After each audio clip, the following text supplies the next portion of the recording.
Romans 7. Now, dear brothers and sisters, you who are familiar with the law, don't you know that the law applies only while a person is living?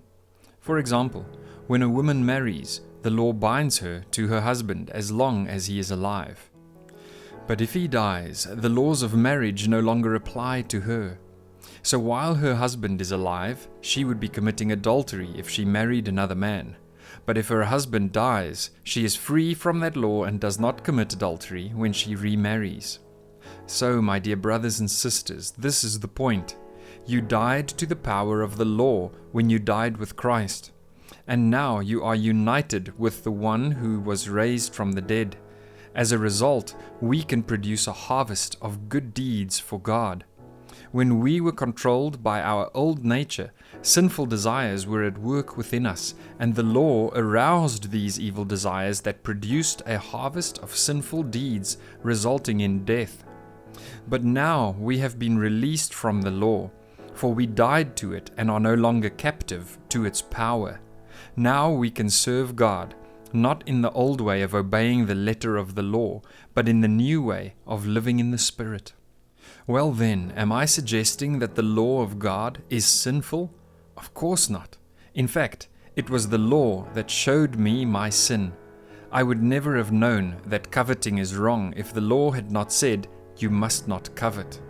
But sin used this command to arouse all kinds of covetous desires within me. If there were no law, sin would not have that power. At one time I lived without understanding the law.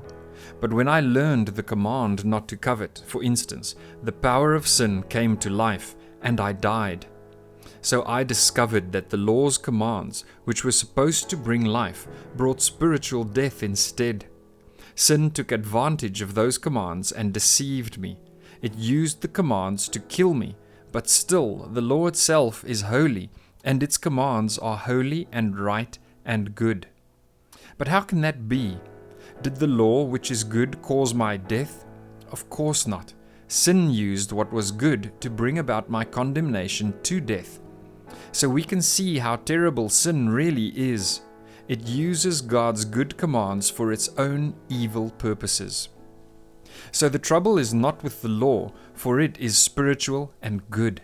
The trouble is with me, for I am all too human, a slave to sin. I don't really understand myself, for I want to do what is right, but I don't do it. Instead, I do what I hate. But if I know that what I am doing is wrong, this shows that I agree that the law is good. So I am not the one doing wrong, it is sin living in me that does it.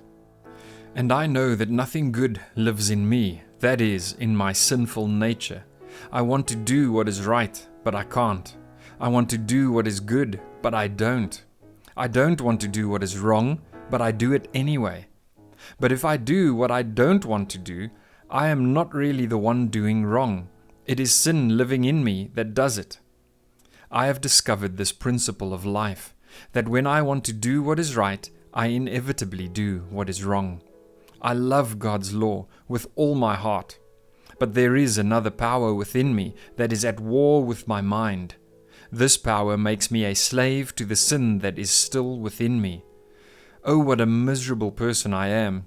Who will free me from this life that is dominated by sin and death? Thank God!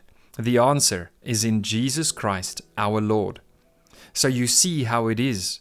In my mind, I really want to obey God's law, but because of my sinful nature, I am a slave to sin.